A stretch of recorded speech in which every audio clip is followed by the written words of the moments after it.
Magandang araw. Kamahalang Turki Al-Sheikh umanga kay General Casimero dahil sa impresibong panalo ni Casimero kay Luis Nery noong June 6, 2026 kung saan 6 na beses pinatumba ni Casimero itong kilala at world-rated fighter na si Nery at tinapos lang sa round 4, mas maaga kaysa pagtapos ni Inoue. Dahil dito kaya naman humanga si Turki Al-Sheikh sa husay at lakas ni Casimero. Katunayan pa nga ay sunod-sunod ang pag-post ng kanyang pag-aari na Ring Magazine kay Casimero. Pinost niya yung pagkapanalo ni Casimero kay Nery. Sumunod, pinost din ni Turki Al-Sheikh yung listahan ng greatest what ifs na mga naitakda ng laban pero nakansela. Nauna pa nga sa listahan nila sina Casimero versus Inoue. Tapos pinost din ng Ring Magazine yung motorcade na Champions Homecoming Welcome ni Casimero sa Baybay City, Leyte. At dahil nga sa malungkot na balita na meron na palang cancer at brain tumor si Turki Al-Sheikh kung saan ayon mismo sa kanya na baka sa taong 2028 ay mawala ng kanyang memorya, kaya malamang mamadaliin na niya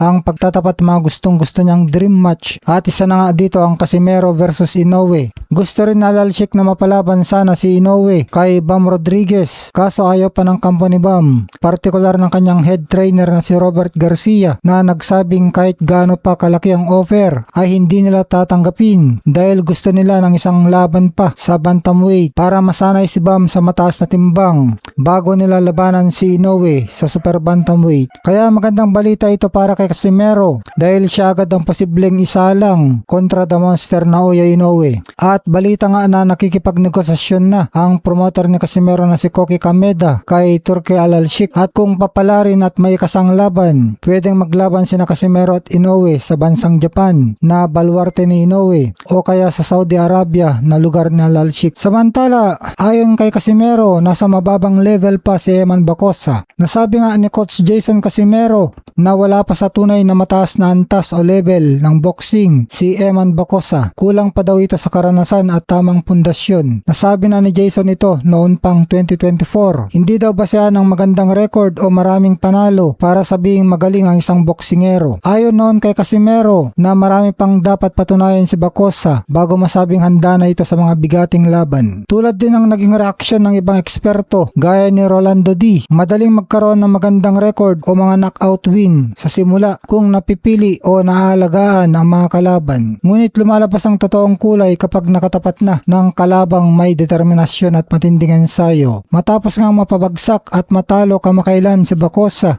kung saan tinalo siya ni Rodelin Perez at 6 na beses pang pinabagsak si Bacosa, ay muling binalikan ng mga boxing fans ang naging payag na ito ni Coach Jason. At kung dati ay binatikos siya, ngayon ay marami nang sumasang-ayon at nagsasabing nagkatotoo ang kanyang real talk na babala na hilaw at marami pang dapat tutunan at pagsikapan ni Bacosa sa mundo ng boxing.